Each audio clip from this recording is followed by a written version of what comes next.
لیک دی د دې د پښتون ورورولي دا د دې سرخط دی. په دې لیک کې په پنډه اسلام آباد کې چې کوم تنظیم جوړ شوی د پښتون ورورولي په نوم باندې افکار صرف د دغې تنظیم د جوړېدو د هغې په پس منظر او د هغې په مقصدونو باندې خبرې کړي دي. د دې لیک کې هم د مضمون عناصر ډېر دي او د رپورتاج بډای چې دا هغه داسې تته دی یا د رپورتاج عناصر پکې کم په نظر راځي. البته د خپلو مندرجاتو په اساس باندې دا هم یو زورور تاریخي لیک دی چې د پښتون ورورولۍ تنظیم په حواله باندې ډېر د اهمیت وړ دی. ورپسې لیک شپږم اهل قلم کانفرنس دی د دې کتاب. په دې لیک کې افکار صاحب د پاکستان اکیډمي آف لیټرز لخوا شپږم اهل قلم کانفرنس چې کوم شوی دی نو د هغې تفصیلي احوال لیکلی دی.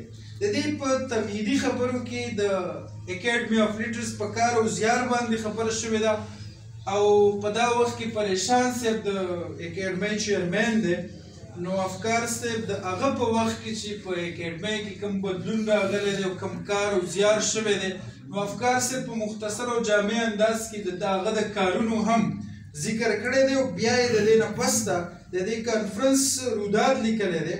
دا کانفرنس په انټر کانټیننټل هوټل، هالیډے ان هوټل او اسلام آباد هوټل کې شو. په دې کانفرنس کې د پاکستان وزیر اعظم جونیجو برخه اخیستې وه. د دې ترڅنګ د آزاد کشمیر صدر سردار عبدالقیوم او وفاقي وزیر تعلیم سجاد حیدر هم ګډون کړی. د پښتو ګڼ شمېر لیکوال پوهان هم په دې کې شامل شوي وو. دا لیک هم د مضمون بڼه لري. د رپورتاج عناصر د مضمون د عناصرو په مقابله کې لږ تت دي. د مضمون رنګ پې ډېر زیات غالب دی او دا لیک هم یو مهم تاریخي روداد دی چې په راروان وخت کې به د دې اهمیت نور هم سیوا کېږي. ورپسې لیک د محترم عبدالکریم بریالي په درناوي کې د دې سرخط د لاندې لیکلی شوی دی او په دې لیک کې د پښتو ادبي سوسایټي اسلام آباد لخوا د عبدالکریم بریالي صاحب په درناوي کې د تابع شوي دستوري روداد لیکلی شوی دی. دا دستوره د هاشم بابر په کور کې شوې وه او ظاهره ده چې دغې تنظیم کړې وه. د دې دستوري صدارت پروفیسر قاسم مظهر کړی و. د دې نه علاوه په دستوره کې میر شفق صاحب، عبدالرحمن بیتاب صاحب، عبدالغني خټک صاحب، وزیر محمد اسرت صاحب، خورشید کوکب او یو شمېر نورو ګڼو لیکوالو پوهانو برخه اخیستې وه او د عبدالکریم بریالي په ژوند، فن او د پښتو دپاره چې د هغه کوم کار زیار او خدمات دی په هغې باندې خبرې کړي دي. دا هم روداد دی او د پښتو د ادبي تاریخ په لړ کې د دې لیک اهمیت شته هغه هم مسلم دی. د جنورۍ د 14 روزنامچه دا د دې کتاب بل لیک دی او دا لیک چې دی دا هم په بنیادي طور باندې د ساحو لیکونکو د مرکې مردان د لومړۍ غونډې روداد دی.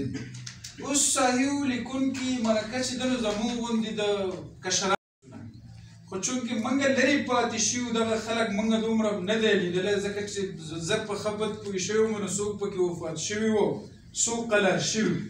نو دغه لومړۍ دستوره څنګه وه، د دې مرکې اهمیت څه و، پېښور کې د دې څه کردار و، بیا په مردان کې دا څنګه شروع شوه او په دې لومړۍ غونډه کې څه شوي دي. دا افکار صرف ډېر په مختصر، ساده او سلیس انداز کې لیکلي دي او زما خیال دا قسمه لیکونه خاص کر د پښتو چې کوم نوي زده کوونکي دي، اوس چې ماشومان کالجونو کې سبقونه وایي، یونیورسټیانو کې سبقونه وایي او د دې څیزونو نه داسې د جنریشن ګیپ ته وجې نه لرې پاتې شوي دي. نو دا څیزونه به هغوی د خپلو زیرو سره تړي. په دې دا ډېر د معلوماتو نه ډک لیک دی. په تمهید کې افکار صاحب هم د مردان خبرې کړي دي. داسې بیا د څو غمونه په دې وخت کې راغلي دي، د چا څوک خپل مړ دی، د چا بل څوک خپل مړ دی، هغه هم دلته لیکلي دي چې په دې ورځو کې دا شوي دي. دلته د خاص کر د امین الحق د مړینې ذکر شوی دی. بیا د مشتاق مجروح یوسفزي د پلار د مرګ خبره شوې ده او د عبدالکافي ادیب د اوښي د مرګ خبره شوې ده. نو تاسو که موږ دلته ګورئ د دې لیک په بله معنا یو سوانحي اهمیت هم جوړېږي چې د څه نورو ذریعو نه هم موږ بیا چې کله فایده اخلو د یو لیکوال د ژوند په حواله باندې نو په هغې کې دا هم د یو سورس په طور باندې موږ کارولی شو. داسې بیا د ډاکټر اسرار صاحب او د اندیش بابا سره یو ځای افکار صاحب تللی د ټاون هال ته او هلته د لومړۍ غونډې د ساحو لیکونکو چې کومه شروع کېدو وله د هغې ذکر یې کړی دی. په د دې صدارت قلندر صاحب کړی دی او فیض الوهاب صاحب دلته خپل غزل تنقید ته وړاندې کړی دی. داسې موږ ته هغه څیزونه په نظر راځي چې لکه تر دې وخته چې کومه ارتقا شوې ده دغه تنظیمونو یا تنقیدي شعور په حواله باندې د دې په شا باندې څه دا د څومره وختونو نه راتېره شوې ده او د دې په شا باندې کومو وهمو خلکو کار کړی دی. بل لیک چې دی نو دا د ادینزو ادبي دستورې د سرخط له لاندې لیکلی شوی دی. دا هم ډېر زورور لیک دی او د دیر د ادینزو د یوې خوندورې ادبي دستورې حال په دې کې افکار صاحب لیکلي دي. لکه څنګه چې موږ مخکې ذکر وکړو چې د ثوابۍ کومه دستوره شوې وه ساحل صاحب هلته هم غوښتلی شوی و د هغه پښتانه لیکوال د تنظیم د پیغام خورولو په غرض او ما ویلي و چې داسې دې فیصله کړې وه چې دا په مختلفو ضلعو کې دې وشي. نو دا پروګرام هم د دغې سلسلې کړی وه. عباسین صاحب ارینج کړی و او د پښتانه لیکوال مشران یې غوښتي وو. ساحل صاحب د دې مشري کړې وه. دې کې د افغانستان نه ګڼ شمېر لیکوالو پوهانو ګډون کړی و چې په هغې کې صدیق سپرلی، آصف صمیم صاحب، زرین انځور او حبیب الله رفیع صاحب ګډون کړی و. او دغلته هم بیا ساحل صاحب د خپل تنظیم په پیغام باندې خبره کړې وه. بیا پکې مشاعره هم شوې ده. دا کتاب چې دی نو په دې کې لکه موږ ته د اصنافو په حواله د ګڼو اصنافو رنګونه په نظر راځي. رپورتاج عناصر هم پکې شته. بعضې لیکونه خو بلکل د رپورتاج ټول عناصر لري. د مضمون رنګ هم پکې شته. رودات خو بلکل ښکاره دی چې رودات شکل کې خو بیخي د دې ټول لیکونو شکل چې دی عمومي طور هغه د رودات دی. څه لیکونه پکې د مضمون بڼه لري او په دغه مضمونونو کې بیا د تکل عناصر هم موږ ته په نظر راځي او څه لیکونه بیخي خالصتا موږ ورته ویلی شو چې دا اخباري کالمونه دي.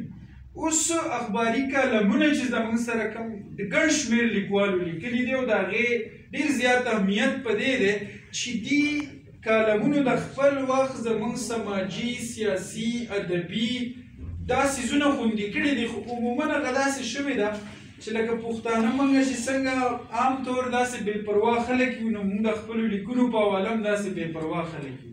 اوس ډېرو کمو خلکو دا کوشش کړی دی چې خپل دغه کالمونه راوالي په کتابي بڼه باندې محفوظ کړي او خپل نوي نسل ته یې پرېږدي.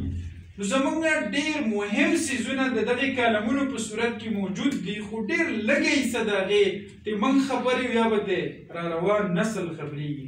نو افکار صاحب دغه روایت د ماتولو کوشش کړی دی چې کوم خپل لیک یې کړی دی اخبار کې په وخت چاپ شوی دی نو بیا یې هغه ضایع کړی نه دی، هغه یې خوندي کړی دی او بیا که هر څه دي د هغه فکر دی خو خپل دغه فکر ډېر په جرأت باندې موږ ته او نوي نسل ته پرېښودی چې یاره زما دا سټانس دی، زما دا خبره ده، دې سره تاسو اتفاق هم کولی شئ، اختلاف هم کولی شئ، خو زما دا کارو ما محفوظ کړي دي او تاسو ته مې پرېښودي. اوس دا ورپسې بل کتاب چې دی نو د مارګلۍ نه تر کابله دا د افکار صاحب بل کتاب دی او زه وایم چې د دې په یو لیک زه خبره ونه کوم هسې سرسري ذکر به یې وکړم چې تاسو تنګ نه شئ. دا کتاب په 2019 کې د پښتو ادبي سوسایټي لخوا په عرب پرنټر پېښور کې چاپ شوی دی.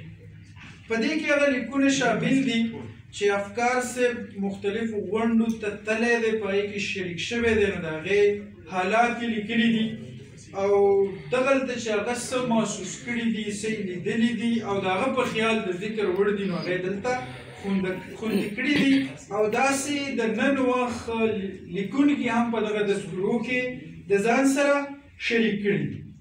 دې کې د مارګلۍ نه تر کابله د ننګرهار پوهنتون لخوا د باچا خان دیرشم تلین د ننګرهار او پېښور پوهنتون د علم و ادب په لړ کې اشتراک او د سولې امن کانفرنس د لیکوال مجلې 25 کلنه دستوره د ملکنډ د پښتنو د مینې شوخ